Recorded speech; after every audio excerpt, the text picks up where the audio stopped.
Steve, and we have Friday's Daily Mail, and I am about to get cancelled. Yep, thanks for this gear change. Failure to integrate huge numbers of migrants to UK life has fuelled the normalisation of Israel hatred and anti-Semitism in Britain. This is according to a counter-extremism commissioner. Robin Simcox, don't Google that last bit, has blamed failed policy of a mix of mass migration and multiculturalism. The rest of the story also talks heavily about our propensity, our goal, our ideal of freedom of speech leaves a gap for people to just spread some hate. That's kind of the paradox of free speech anyway, that you're always trying to battle that. It's been disagreed with.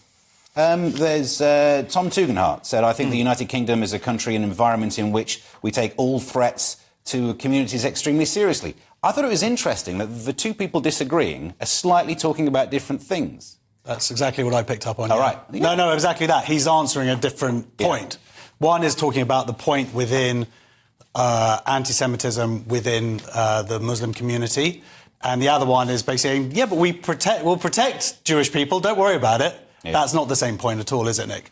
No, but it's... And Robin Simcox's point is undeniable, really, isn't it? That basically the speed, the number in terms of immigration, and then the sheepishness about our own values, and the fact that we don't talk enough about integration anymore, which is what he's alluding to.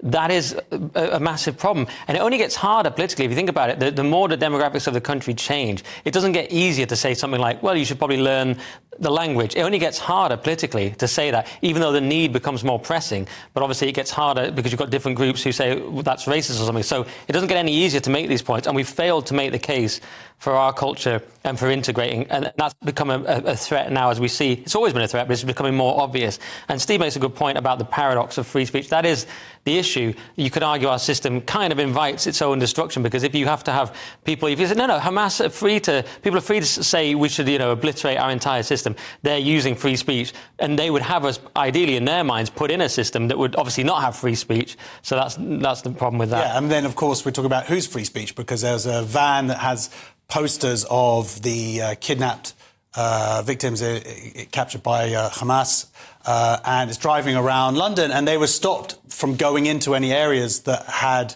the Palestinian vigil yesterday, or protest, whatever you want to call it, and because they're Jewish, and the police were like, no, you can't go in there, and we're basically detaining them because of the threat to these Jewish people. So it's like, well, wait a minute, whose freedom are we protecting here?